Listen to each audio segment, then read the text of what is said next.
নবীর কথা কেন বলেছি, ওলি আল্লাহর কথা কেন বলেছি? একটা মাত্রই কারণ, চালাও সে পথে যে পথে তোমার প্রিয়জন গিয়েছেন চলি।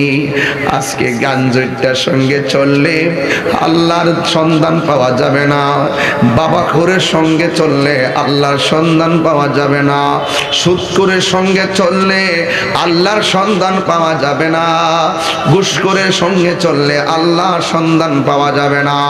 আল্লাহর সন্ধান যদি পেতে হয় চয়েস তোমাকেই করতে হবে।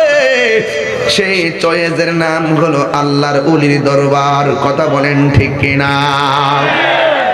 এই জন্য কেন বলছি, আমার নবী আপনার নবী রহমাতুল লিল আলামিন বলে দিয়েছেন, পৃথিবীর সকল মানুষের চাইতে আমি নবীকে ভালো না বাসলে ইমানদার হতে পারবে না।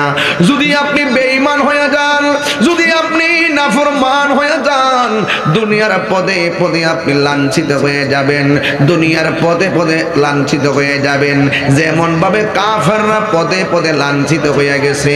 ও যুবকের দল, আমার নবী আপনার নবী রহমাতুল লিল আলামিন বলেন, জীবন্ত বকরির গায়ে থেকে চামড়া তুললে যেমন কষ্ট হয়, এর চাইতে বেশি কষ্ট হয় মানুষের শরীর থেকে মৃত্যুর সময় রূহটা বের করলে।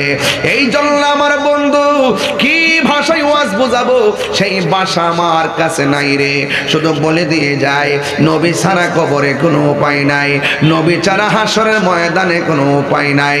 এই জন্য আমার দিগম্বর ব্যবসায়ী বাবারা, ও হিলফুল ফুজুল সুন্নি যুব সংঘের বাবারা, এমন একটা সময় গেছে যেই সময়ে দুনিয়ার জমিনে মুসলমান মাত্র 40 জন।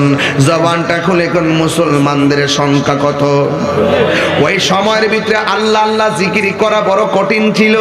এই মুহূর্তে যদি দিগম্বরের কেউ যদি স্টেজের মধ্যে আমাকে মারার জন্য আসে, হাজার হাজার তীরন্দাজ দাঁড়ায় যাবে তারা সাইজ করার জন্য। কথা কোন ঠিক কিনা?